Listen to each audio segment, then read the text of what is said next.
It was both hilarious and painful to watch the Delhi minister Satyendra Jain in a prison cell receive a rub all over his body, his feet topped with a head oil massage to enable the honorable minister to pass the time in a relaxed manner in prison.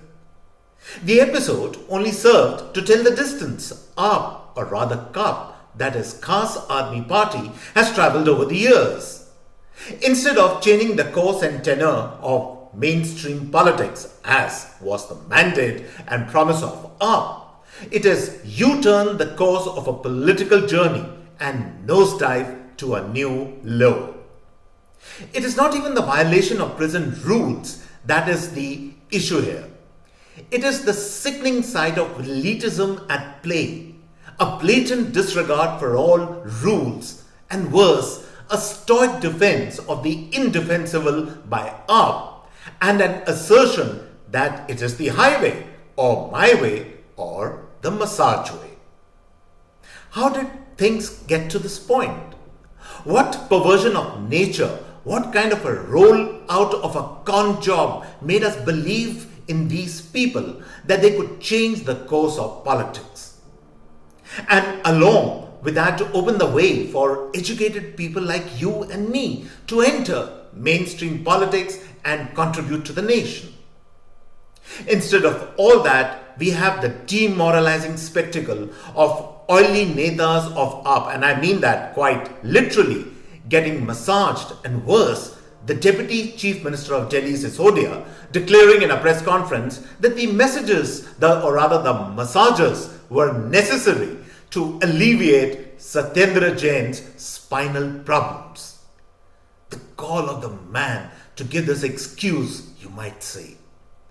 To all prisoners of the Hard Jail, many undoubtedly suffering from serious ailments get bottled mineral water and a masseuse to nurse them to relaxation and relief.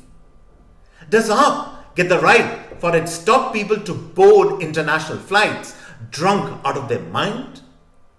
Does AAP, in the name of social justice, offer freebies to people to buy out their votes?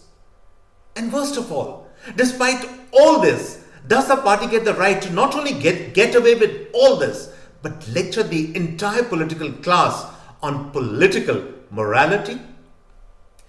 These are serious questions we need to ask.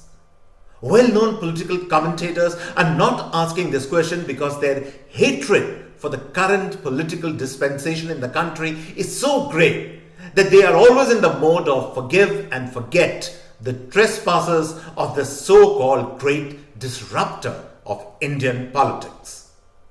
And that brings me to the main point of this episode. What kind of a politician would I trust to run the affairs of our great country? Should I opt for the slightly rough at the edges, straight-talking, not highly educated but a grassroots leader rather than a highly educated, finger-pointing blame gamer, a pontificator, an oily and slimy character who uses taxpayers' money to secure votes to win? I won't give you an answer to that. You can decide what best suits you. But one thing is clear. There is truth in the old saying, you can fool people some of the time, but not all the time. And that time has come now, when we must take an audit from this party of all the promises they made during the India Against Corruption movement. We have to match those promises against actual delivery and separate the oil, pun intended, from the water. All over the world, younger, better educated men and women are coming forward to manage the political futures of their countries. Case in point is Rishi Sunak and so many heads of state of various Scandinavian countries and even France and Italy. Only in India, we wish for the return of the slightly crude, not highly educated but still well-meaning politician, because the highly educated entity has led us from one disaster to another. And that's saying a lot, is it not? And so on this note, I come to the end of this episode of the CAA show. If you like our show, do subscribe to us. And on this note, this is Juggi Bhasin signing off, and cheers till next time.